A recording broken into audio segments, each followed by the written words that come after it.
কি অবস্থা সবার? কেমন আছেন সবাই? আমার সামনে যে গাছটা আছে এটা হচ্ছে, এখানে দুইটা গাছ একটা টবের ভিতরে। দুইটা না, আসলে তিনটা গাছ। এই যে একটা নয়নতারা ফুলের গাছও আছে, আর এটা হচ্ছে একটা মালটা গাছ। গাছটা আসলে পাতা নাই, ওরে হচ্ছে পোকে ধরছিল, যার কারণে নতুন যে কচি কচি পাতা বের হয়েছিল এই যে দেখেন, এগুলো হচ্ছে খেয়ে ফেলছে। আর যেটা ছিল সেটা হচ্ছে এই যে ব্ল্যাকবেরি গাছটা। তো এই টবটা এইখানে ছিল, এই পুরো জায়গাটায় ছিল। এখন আমি এটারে এখান থেকে নিয়ে যাচ্ছি, এখান থেকে নিয়ে দেন হচ্ছে ছাদে রিপ্লেস করব, ছাদে রেখে দিব।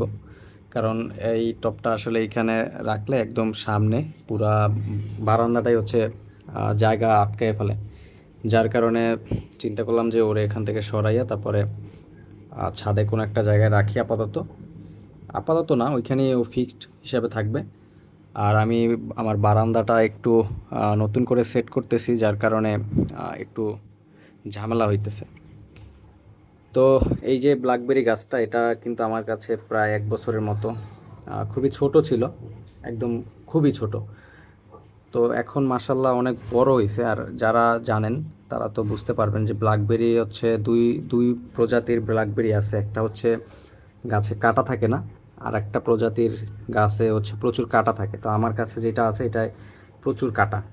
এই যে যদি দেখেন, অনেক ধারালো কাটা, মানে শক্ত কাটা, কিন্তু নরম না, অনেক শক্ত। আর এটা হচ্ছে লতানো গাছ, মানে লতার মতো খালি বাইটেই থাকে। তো 1 বছরের মতো আছে আমার কাছে, বাট এখন পর্যন্ত ফুল ফলের দেখা পাই নাই। কবে ফুল ফল আসে আল্লাহ ভালো জানেন। কিন্তু আমার ওই যে স্ট্রবেরি গাছ আছে, স্ট্রবেরি গাছে কিন্তু ফল চলে আসছে, তারপরে মালবেরি গাছে কিন্তু ফল চলে আসছে। বাট এই যে ব্ল্যাকবেরি গাছ, ব্ল্যাকবেরি গাছে এখন পর্যন্ত ফল আসে নাই।